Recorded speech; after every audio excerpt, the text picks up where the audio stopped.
everybody. It's Lawman Mike with www.lawmanguitars.com. Hey, I've got a guitar that I just picked up down in Branson, Missouri while I was down there looking for guitars. And boy, was I excited to find this one.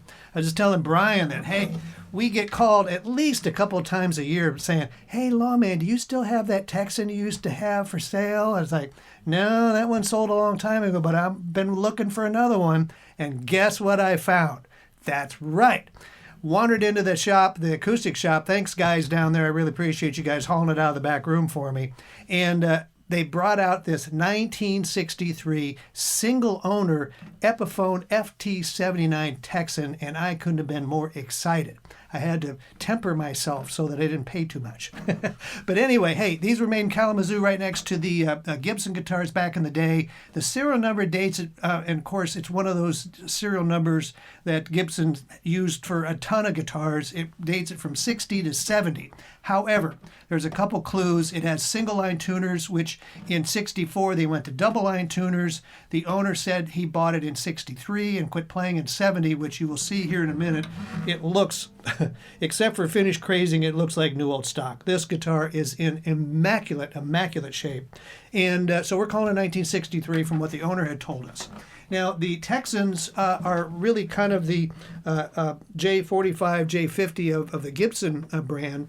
I play both a J45 and a J50, and this sounds so different from my Gibsons. It's just, it's louder, it's a little more bright, it's definitely different. And when I play the two, it's like, that Epiphone's got a pretty good sound.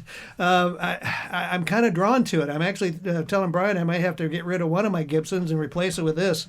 So buy it quick before I decide to keep it, would you? These guitars have a 25.25-inch scale neck, 1 5/8 nut, so it's a little narrower, which also really plays into my hands. It's the same width as my J45, which is also 1963. So it's got the narrower neck, nice shallow C profile. The frets, I mean, I would say they'd been replaced, but I know they haven't because there was just no play on this guitar. So the frets are in immaculate shape. Pickguard is on nice and tight.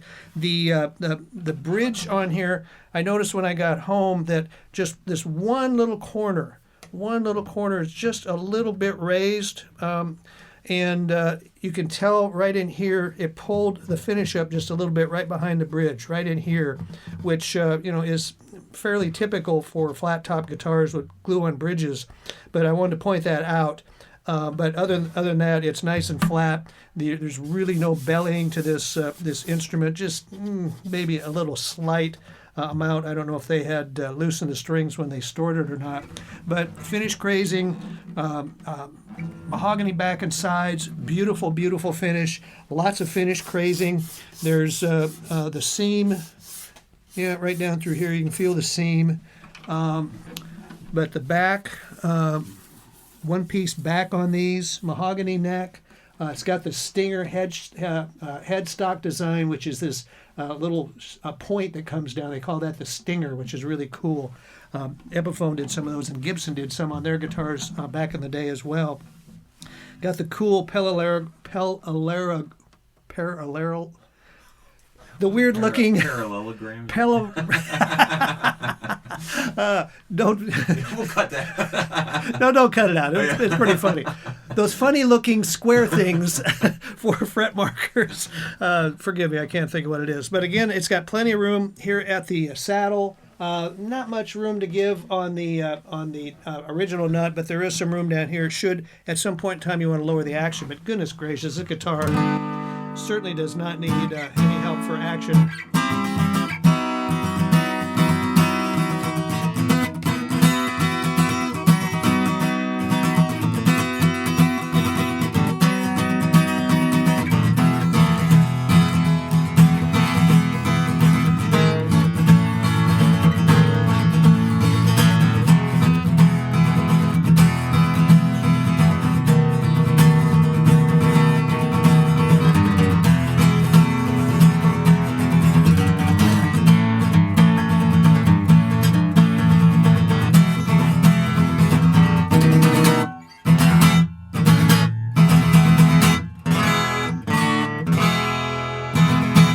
I put 11s on it.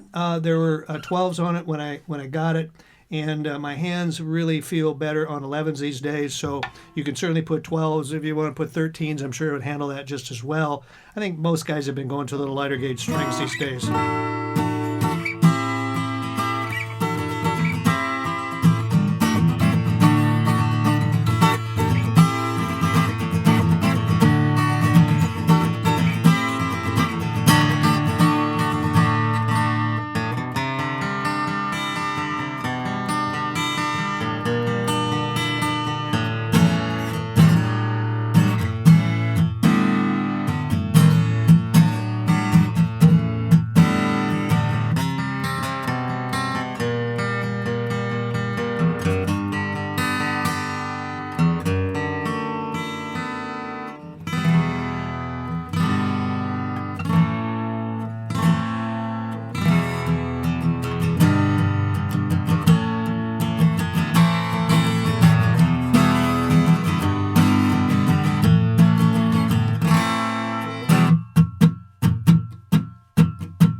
The song.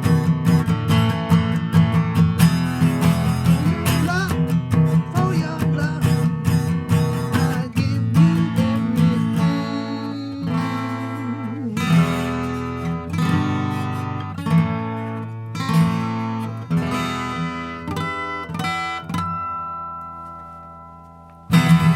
Don't know why that song came to me. Hey, really, really, really cool guitar that just sounds unbelievable. We've got this one listed right now on Reverb. Please buy it. You know what? It came in a gig bag, as I was telling you, and it was like, how disappointing. So I get home, and I'm going through my extensive cases, and I'm going, is it possible that I have a Gibson, or I'm sorry, an Epiphone case? I need that gray case. I'm looking around and going, you got to be kidding me. Guess what I had? I had the gray Epiphone case with the blue interior. And yes, that is the case that would have come with that guitar.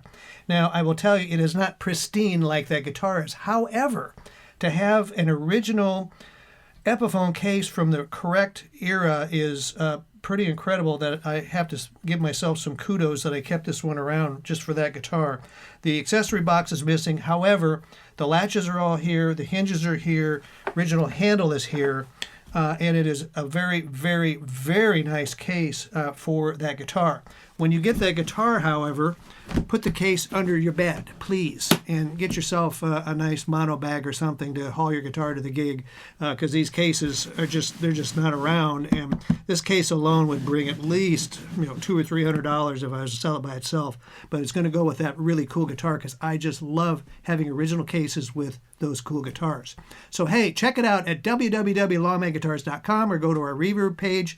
You'll see it and another 200 cool guitars that we have at any given time for you. Tons of parts. I've been going through a bunch of coffee cans and things that have parts in them, and I'm going, I'm sure somebody needs these parts. I got tuners and bridges and pickups and all kinds of stuff. All vintage stuff. I've got catalogs. I just sold a Dan Electro catalog today to a cool guy that has a bunch of Dan Electro guitars. So I've got lots of stuff in there for you to look at. So go to our site. You either reach me through lawmanguitars.com or go to our Reverb page, Lawman Guitars.